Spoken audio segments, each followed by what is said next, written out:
इस वक्त हम परतूर शहर के उपविभागीय अधिकारी तथा दंडाधिकारी कार्यालय के सामने हैं। पेट्रोलियम एसोसिएशन परतूर की ओर से आज यहाँ पर एक अर्ज दिया गया, एक निवेदन दिया गया, जिसमें पेट्रोल पंप चालकों को पुलिस प्रोटेक्शन और भी कुछ इसमें मांगनी है। चलिए पूरा पूरा मामला हम जानते हैं कि पूरी शासन से उनकी क्या मांगनी है। जैसा कि अभी पेट्रोल का शॉर्टेज चल रहा है, उस वजह से वहाँ पर काफ़ी झगड़ा भी हो रहा है। चलिए पूरा मामला जानते हैं कि आपकी मांगनी क्या है और निवेदन किस ताल्लुक से?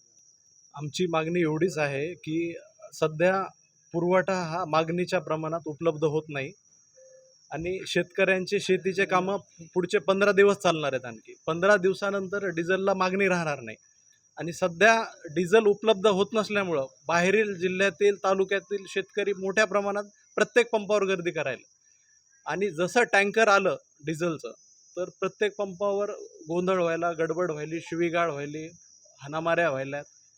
काल भोकरदनमध्ये एक पंप चालकाला चाकू मारण्यात आला. म्हणून हे प्रकार पुढे होऊ नये म्हणून आम्ही उपविभागीय अधिकारी यांना निवेदन दिलं, तहसीलदारांना निवेदन दिलं आणि पोलीस स्टेशन परतूर यांना, जिल्हा पुरवठा अधिकारी यांना आणि कलेक्टर मॅडम जालना यांना पण आम्ही निवेदन देणार आहोत.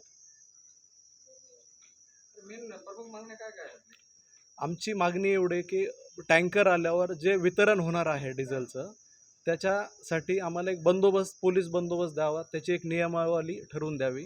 कारण लोक पॅनिक होऊन मोठ्या प्रमाणात डिझेलचा साठा करतात. कोणी बॅरलमध्ये मागतंय, कोणी कॅनमध्ये मागतंय आणि प्रत्येकाची मागणी पूर्ण करणं हे आज शक्य नाही आहे.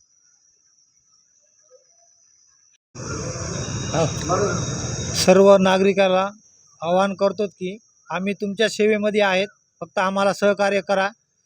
कुणीही पंपावर जास्त गर्दी करू नका. समजायला जिथपर्यंत येईन आम्ही तिथपर्यंत तुम्हाला सहकार्य करण्याची क्षमता आम्ही ठेवत आहेत. आम्ही तुमच्या सेवेमध्ये कधीही आहेत, कधीही बोलवा. ठीक आहे.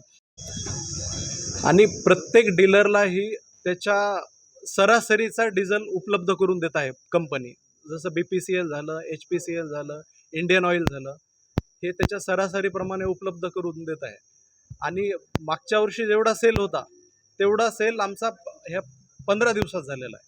म्हणून जे आम्हाला ब्लॉक केलं ते इंडेंट, आमचे ऑर्डर जे आहेत कंपनीनं ब्लॉक केलेले आहेत, म्हणून सुरळीत पुरवठा होत नाही.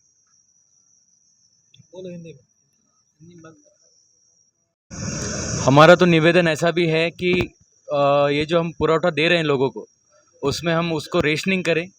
जैसे अगर खेती के लिए, काम के लिए अगर कोई कैन ला रहा है तो उसको हम कैन में 2000 का डीजल दें. ट्रैक्टर ला रहा है तो उसमें 3000 का डीजल दें. कोई ट्रक ला रहा है तो उसमें 5000 का डीजल दें. और अगर कोई कार ला रहा है तो उसमें 2000 का डीजल दें. तो ऐसी कुछ अगर रेशनिंग अगर होती है तो सबको प्रॉपर अपने को फ्यूल मिलेगा और सबका काम रुकेगा नहीं. वो हिसाब से हमारा ये भी एक निवेदन था कि उसमें रेशनिंग होए.